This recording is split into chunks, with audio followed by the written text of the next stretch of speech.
Okey, kita sambung sikit lagi bab 8 ni. Kalau boleh kita nak habiskan hari ni juga. Don't worry, kamu just tengok daripada rumah tu, kamu tengok je video ni. Kalau tak faham boleh tanya. Sebab apa? Sebab kita nak adakan exam pertengahan tahun ya. Markah akan diberikan kepada ayah kamu. Okey, pada malam hari Isnin, saya telah pun beri kamu satu video. Memang video tu basic lah, basic kepada topik yang kita nak bincangkan ni, iaitu dalam video tersebut telah pun dibentangkan kepada kamu apakah itu atom, apakah itu molekul dan apakah itu ion. Dan saya ulang sikit lagi, atom ialah zarah yang paling kecil di dalam sesuatu unsur. Atom ialah unit paling asas sesuatu unsur. Contohnya ni batu, kan? Kita nampak dia batu, tapi yang menyusun yang tersusun dalam batu-batu ni, sebenarnya yang membentuk batu ni ialah ni atom-atom kecil ni yang menyusunnya, susun lalu membentuklah seketul emas ini. Okey, jadi atom ni dia sebenarnya wujud sebagai diri dia sahaja. Maksudnya dia unsur dia satu-satu dia sahaja, satu jenis sahaja. Sekiranya dia ada bergabung dengan atom-atom yang lain, kita panggil dia apa? Molekul. Molekul ialah gabungan dua atau lebih atom secara kimia.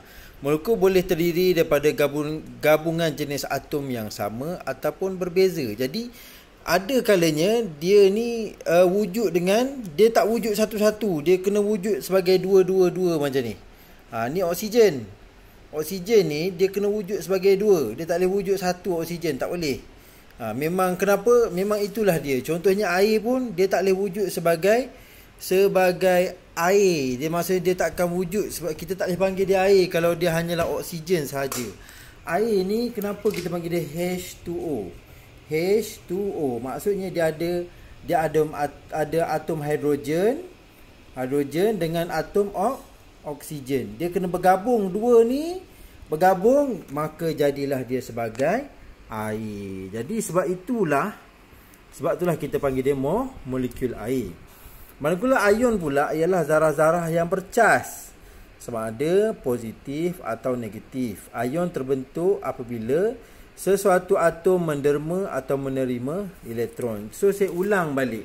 Kan saya ada cerita pada kamu mengenai satu atom ni, dalam dia ada proton dan dia ada neutron. Di luarnya ni adanya elektron. Kalau jadi proton ni dia bersifat apa? Dia bersifat positif. Ni neutron neutral. Nama pun neutron, dan juga elektron ni negatif. Sifat dia negatif ataupun charge dia negatif.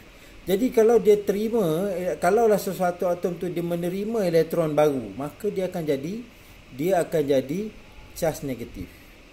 Sebab apa? Elektron tu negatif. Kalau dia terima, dia akan jadi negatif. Kalau dia derma, dia buat keluar derma, jadi yang terlebih kat sini apa dia? Yang terlebih sini adalah proton. Jadi dia akan jadi positif. Jadi kalau derma dia akan jadi positif. Kalau dia terima dia akan jadi negatif.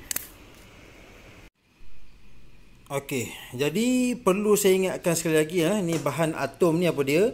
Bahan ini mengandungi zarah atom sahaja. Semua unsur logam dan gas nadir terdiri daripada atom. Atom-atom di dalam logam disusun secara rapat dan teratur, manakala susunan atom di dalam gas nadir berjauhan dan tidak teratur. Okey, jadi kita cerita sini, kalau macam sini bahan ni pepejal. Jadi susunan dia macam ni. Dan dikatakan ni atom sebab apa? Kamu tengok ni. Dia punya unsur-unsur ni sama sahaja. Maksudnya atom-atom yang dalam ni sama sahaja. Kan? Ni atom emas. Jadi dia terdiri pada atom emas sahajalah. Kan? Aurium kita panggil dia. Semua atom emas. Dia tak ada campuran daripada mana-mana. Okey, begitulah juga atom helium. Dia hanya ada helium sahaja. Tapi disebabkan dia ni gas, maka susunan dia jarak antara satu sama lain. Okey, bagaimana pula dengan bahan molekul? Bahan molekul ni bahan yang mana zarah molekul dia gabungan dua atau lebih atom secara kimia. Jadi kamu tengok tu, molekul oksigen dia kena ada dua oksigen. Sebab tu dalam tulisan kimia, oksigen ni kita kena tulis sebagai O2. O2. Sebab apa? Dia gabungan antara dua oksigen membentuk molekul. Okey, kebanyakan bahan bukan logam wujud dalam bentuk molekul. Tindak balas antara unsur bukan logam akan membentuk sebatian yang wujud dalam bentuk molekul. Okey, kamu nampak ni. Molekul air, dia bercantum H2O jadi air. Okey, kalau bahan ion pula, bahan ion terbentuk daripada tindak balas antara unsur logam dengan unsur bukan logam. Dia bergabung. Dia bergabung. Bila mana berlaku gabung tu, dia akan bertukar-tukar elektron. Satu akan terima, satu akan derma. Jadi sebenarnya konsep saya cakap tadi lah, kalaulah dia terima, dia akan jadi negatif. Sebab apa? Dia menerima elektron. Elektron ni bersifat negatif. Dia terima, dia akan bersifat negatif. Bila mana dia derma, dia akan bersifat positif. Jadi itu yang berlaku.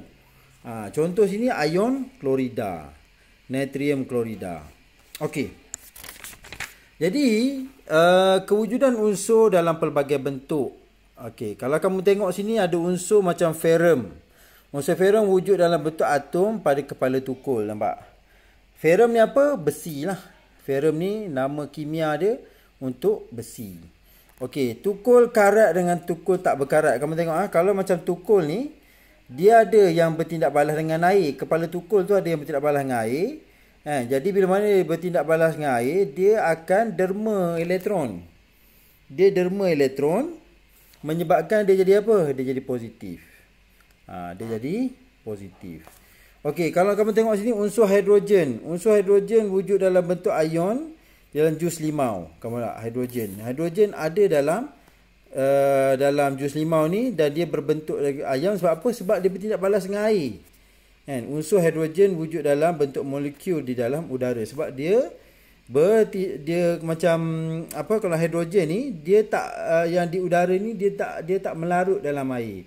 Dia tidak bertindak balas dalam air. Jadi dia sama-sama dia bertindak balas, dia membentuk molekul. Kalau yang ni dia dalam air ni bertindak balas dengan air, dia membentuk ion hidrogen. Okey, jadi dah habis pasal cerita tu, kita masuk ke jadual berkala. Yang kamu tengok ni, yang sama ni kamu tengok ni, ini nama Melayu dia adalah jadual berkala. Ataupun table of element. Dalam bahasa Inggeris kita panggil table of element. Okey, di sinilah kamu akan nampak semua unsur-unsur yang pernah dijumpai di permukaan bumi ni. Semua jenis-jenis atom ni yang kamu pernah tengok. Besi, ferrum, nampak tu ferrum. Besi, timah, keluli, semua. Aluminium. Jadi semua ni unsur-unsur ni yang pernah dijumpai disusun dalam jadual berkala. Macam mana dia boleh jual jadual macam ni? Kita akan bincangkan nanti. Okey, disebabkan kamu dah faham, maka bolehlah saya masuk ke seterusnya. Inilah dia yang dikatakan jadual berkala. Okey, bila mana kamu nampak jadual berkala ni, ada sesuatu benda yang kamu kena baca lah. Sebenarnya kita nampak ni bukan saja-saja. Dia ada susunan-susunan dia. Okey, yang daripada susunan, kalau macam ni menegak ni, kita panggil dia kumpulan. Kumpulan 1, kumpulan 2, kumpulan 3, kumpulan 4, 5, 6, 7, 8, 9, 10, sampailah sini 13, 14, 15, 16. Semuanya ada 18 kumpulan. Okey. Kalau mengufuk macam ni. Macam ni. Ni kala 1, kala 2, kala 3, kala 4, ni sampailah kala 7. Dan di bawah ni pula ada kala seterusnya. Tapi sebenarnya kala ni dikeluarkan. Dia dikeluarkan. Kalau ikutkan ni nombor sini adalah 57. Jadi sepatutnya dia berada di kawasan sinilah. Di kawasan 50 lebih ni. Tapi dia dikeluarkan dan diletakkan di bawah siri. Atas ni lantanida, yang bawah ni akti nida. Okey, jadi ni adalah jadual berkala unsur-unsur di zaman moden ni lah. Okey, jadi macam mana mereka unsur-unsur ni disusun? Ia disusun melalui apa dia ni nombor proton. Okey, kamu nampak susunan dia. Okey, ini nombor proton 1. Lepas tu dia letak sini 2. Lepas tu sini 3, 4. Sini 5, 6, 7, 8, 9, 10, 11 sampai sini. Bawa daripada bawah 11, 10, 12, 13, 14, 15, 16, 17, 18 dan seterusnya sampailah 103. Jadi itulah cara kita melihat jadual berkala ni. Dia bukan saja-saja, bukan saja-saja. Yang pentingnya setiap unsur ni kamu kena tahu ni nombor proton. Nombor proton ni nombor proton. So, nombor proton ni merujuk nombor proton apa dia? Kan saya ada lukis kat kamu ni. Gambar rajah atom ni. Kan di tengah-tengahnya ada apa? Ada proton, ada neutron, tepi ni ada elektron. So, macam mana kita boleh lukis elektron ni? Macam mana? Dia punya berapa jumlah dia? Ia semuanya adalah bergantung kepada jumlah proton.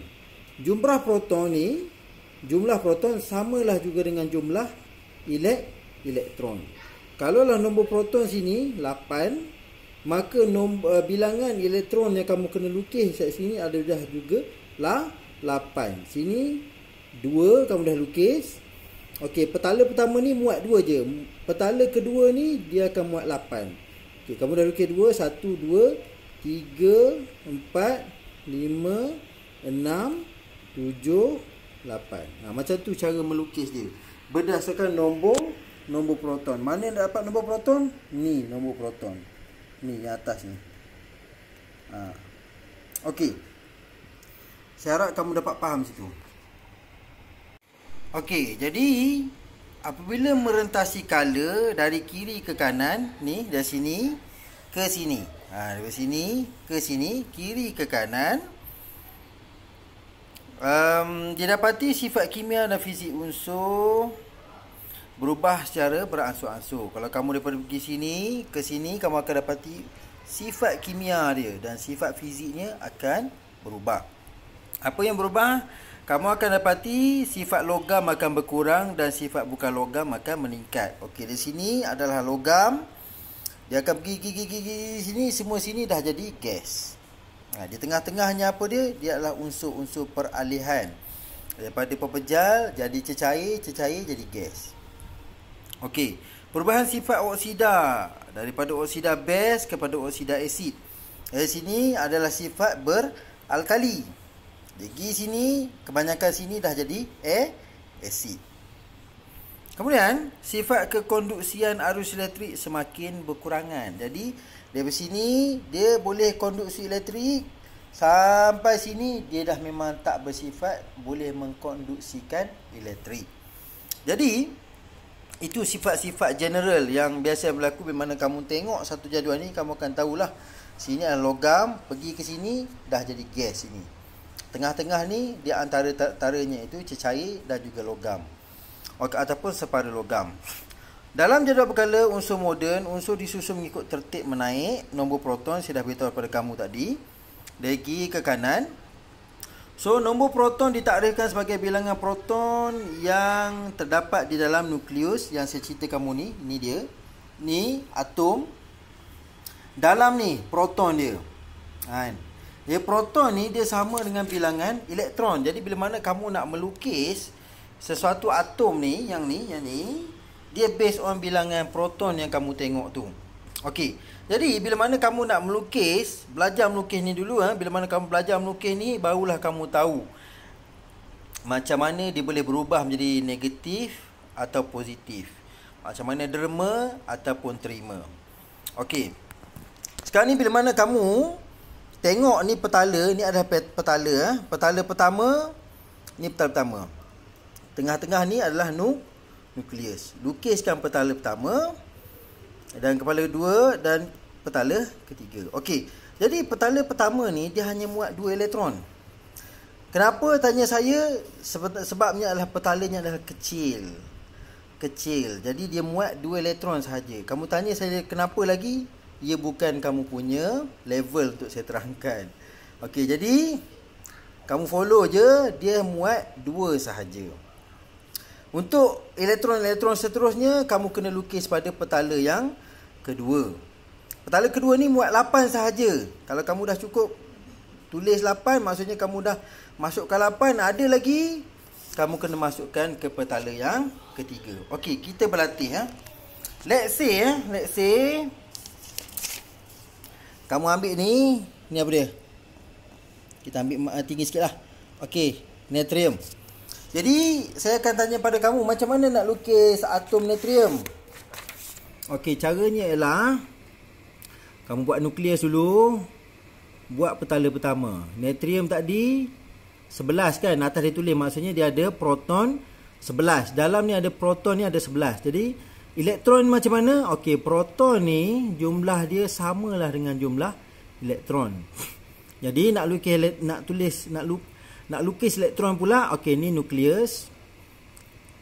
Okey, ni petala pertama dia muat 2 sahaja elektron. Okey, kamu kena lukis yang kedua pula. Okey, 11 tadi kamu dah tolak 2 sebab kamu dah lukis ni. 1, 2. 11 tolak 2 berapa? 9 kan? So, kamu kena lukislah kat sini. 1, 2, 3, 4, 5, 6, 7, 8. Kenapa berhenti 8 saja? Kamu kena ingat, petala kedua hanya muat 8. Jadi kamu kena lukis yang seterusnya. Okey, kat luar ni kamu dah lukis 8. Jadi sini kena tolak lah.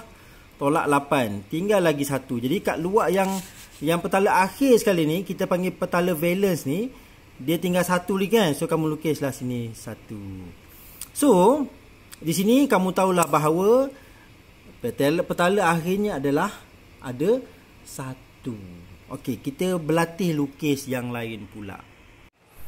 Okey, setelah kamu telah pun membiasakan diri dengan melukis atom-atom ni, kan saya suruh kamu tengok nombor proton.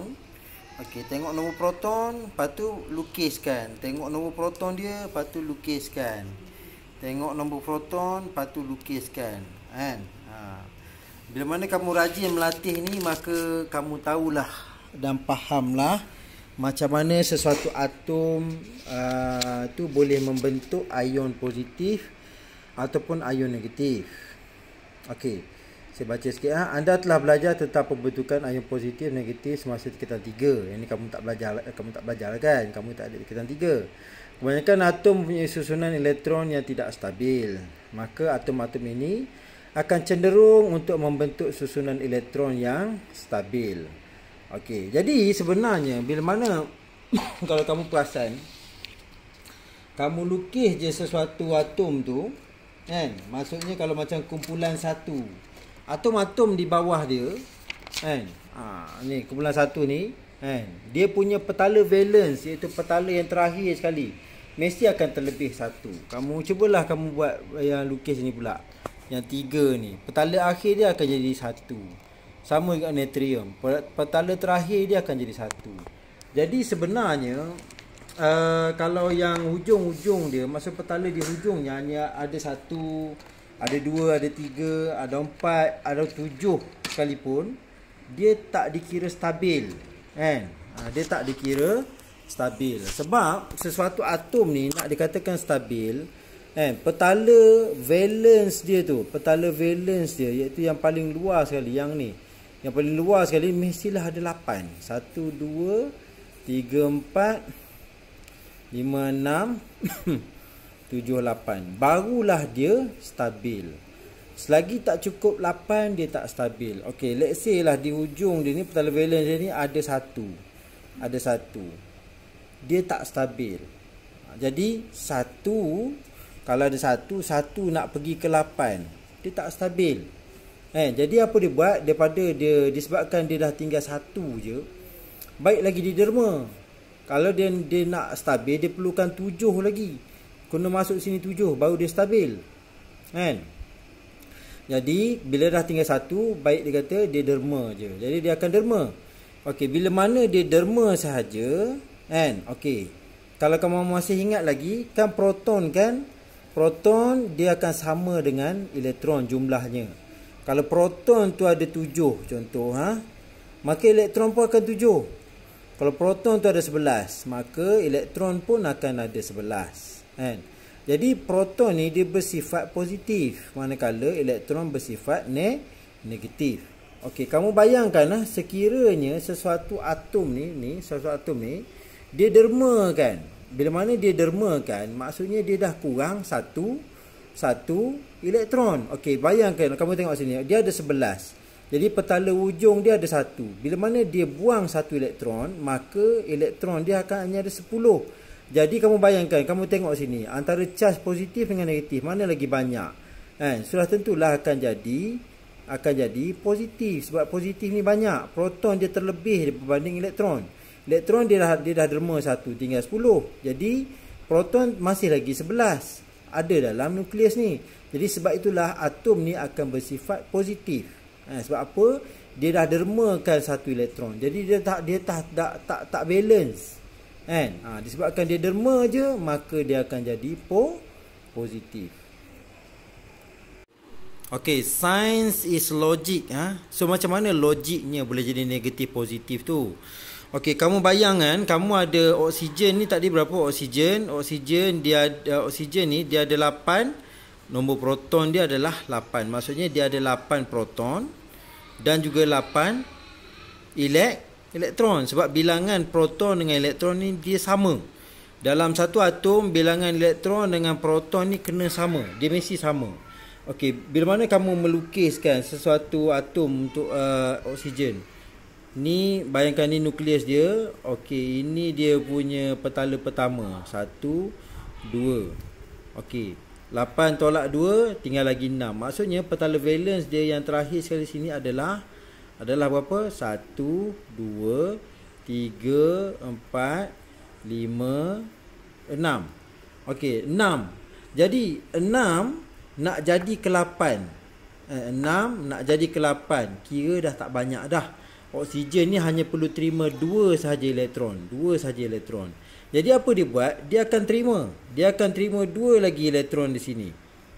Sebab 6 nak jadi 8. Kalaulah sini ada 1 je, petala valence dia ada 1, dia akan derma je elektron tu. Disebabkan dia ada 6, dia hanya perlukan 2 sahaja lagi. Jadi dia akan terima elektron. Disebabkan dia terima elektron, maka di sini elektron sini dah jadi 10. Maksudnya dia dah terlebih elektron, dia dah terlebih negatif. Sebab apa? Elektron ni charge dia negatif. Positif ni elektron dia dia punya positif ni pula charge dia adalah proton ni pula dia punya charge dia adalah positif. Jadi dia akan terlebih elektron, dia jadi 10, kan? Okey, 10 tolak 8 maksudnya dia terima 2 lah, dia terima 2 elektron. Jadi 2 negatif. Ini charge dia. Charge untuk oksigen adalah negatif 2. Okey, kita dah cerita pasal tadi terima. Sekarang ni pula derma. Kan? Okey, kalau saya cakap tadi, kalau positif, proton ni bersifat positif, elektron bersifat negatif. Sekarang ni, kalaulah contohnya dia ni atom ni dia derma, dia pula derma, maksudnya dia buang elektron. Bila mana dia buang elektron, kamu nampak ni macam contoh magnesium ni kan, dia ada 2 ujungnya, dia petala valence dia ada 2, dia derma 2. Bila mana dia 2 derma, maka tinggallah kat ujung dia ni petala valence ni 8, maka dia dah stabil. Tapi tadi dia dah derma 2 elektron. Maksud sini dia dah terlebih, apa dia? Terlebih proton. Proton pula lebih. Kalau kes oksigen tadi dia terlebih elektron. Yang ni dia kes dia terlebih proton. Bila mana dia terlebih proton, dia terlebih berapa? Dia terlebih 2 proton. Jadi dia akan jadi negatif, positif 2. Okey, charge dia lah. Okey, yang ni pula kes terima. Bila terima 1 elektron, dia akan jadi negatif. Sekarang ni dia terima berapa elektron? Dia terima 1 elektron. Sebab apa? Kalau ikut klorin ni, Petala valence dia adalah 7. Maksudnya dia perlu terima satu lagi elektron supaya dia akan jadi stable. Bila dia terima satu elektron, dia akan jadi 1, negatif 1. Dia akan jadi, kamu nampak ni, dia ada 1 je negatif dia. Itulah dia membezakan antara ion negatif dengan ion positif. Ion negatif ni dia terima elektron. Ion positif dia telah menderma elektron. Sebab itulah wujudnya sesuatu atom tu dia negatif dan juga positif. Sebab apa? Sebab bilangan elektron berbanding bilangan proton. Kalau bilangan proton tu yang lebih banyak, maka dia akan jadi positif. Sebaliknya jika bilangan elektron tu yang banyak, dia akan jadi negatif. Kalau proton banyak, positif. Kalau elektron yang banyak, dia akan jadi negatif. Kalau proton banyak, dia akan jadi positif. Kalau elektron yang banyak, dia akan jadi negatif. Tengok sini. Proton tu ada positif, dia adalah positif. Elektron ada negatif. Mana satu yang banyak? Kalau terima, maksudnya dia terima. Maksudnya dia terima elektron yang banyak, dia adalah negatif. Kalau dia derma, dia yang derma, maksudnya dia kekurangan elektron yang banyak proton. Sebab tu dia akan jadi positif. Okey, kita pergi ke subtopik terakhir dalam bab ni, iaitu isotop. Okey, selain daripada nombor proton, kita ada satu lagi nombor nukleon. Satu kita panggil nombor proton, dan satu lagi nombor nukleon. Okey, nombor proton ni apa dia? Nombor proton ialah jumlah proton yang ada dalam atom tu. Dalam atom tu ada berapa jumlah proton dia? Kamu boleh dapati pada nombor proton. Kalau nombor proton ni juga menunjukkan bilangan elektron. Sebab apa? Proton sama dengan elektron. Dia punya jumlah dia lah. Okey, kalau nombor nukleon ni pula bermaksud apa dia? Proton tambahkan dengan neutron. Mana datangnya neutron ni? Kan saya cerita pada kamu, dalam sesuatu atom tu, dia punya nukleus dia ni, dalam nukleus ni dia bukan hanya ada proton, dia adalah proton tambah dengan nukleon. Okey, jadi bila mana kamu tambahkan nukleon, tambahkan neutron dengan bilangan protonnya, maka kamu akan dapat nombor nukleon.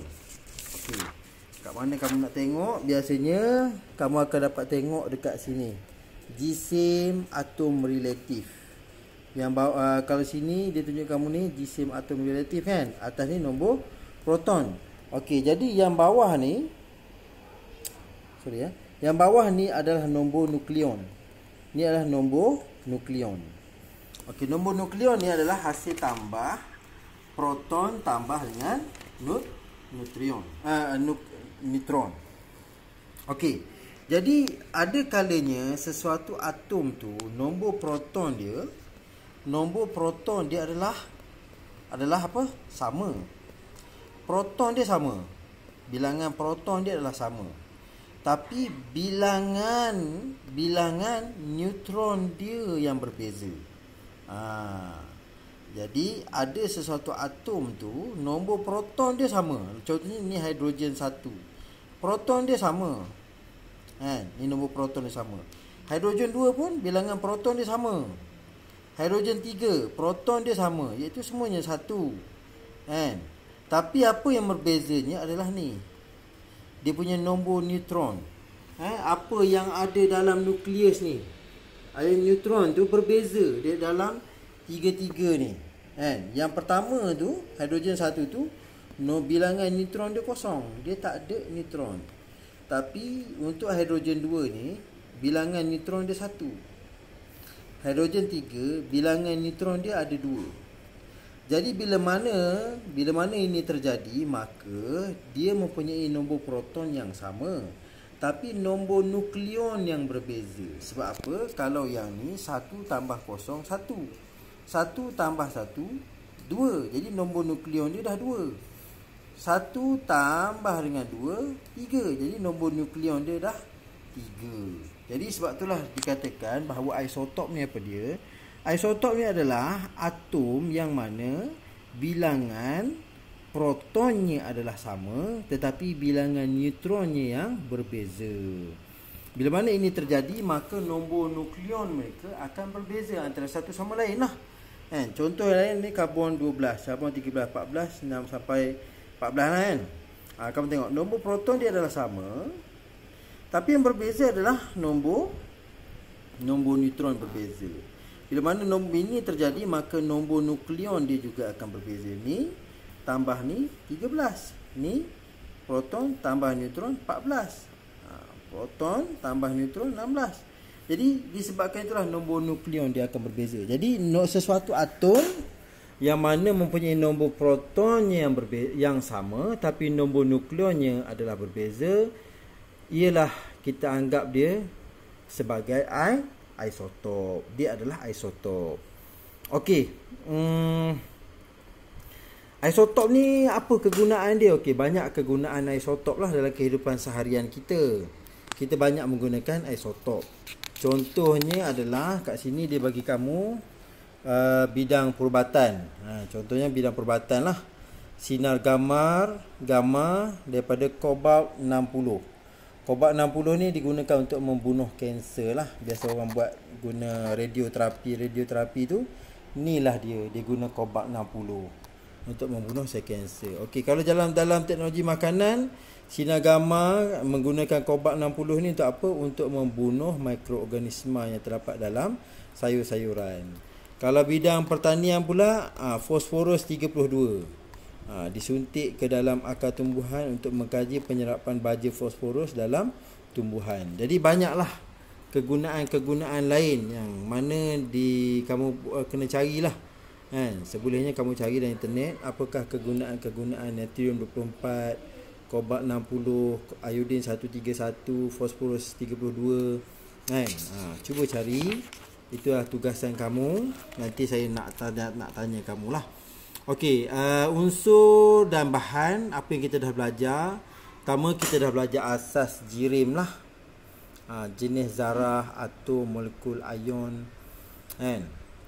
Dan juga kita dah pun belajar jadual berkala, kumpulan dan kala, sila ingat, susunan elektron. Jadi kamu sudah suruh kamu melukis tadi.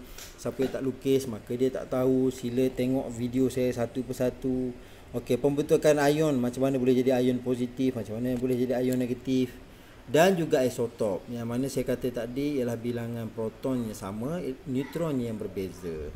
Okey, definisi isotop, kegunaan isotop, semua bidang ni menggunakan isotop. Sila cari kalau boleh maklumat dia satu persatu. Tak banyak. Kalau ikutkan dalam kamu punya silibus, ini sahaja yang kamu kena tahu. Dan apa kegunaan natrium, maka kobalt 60 kan. Okey, kita dah habis bab ni. Nanti saya nak bagi kamu latihan ya.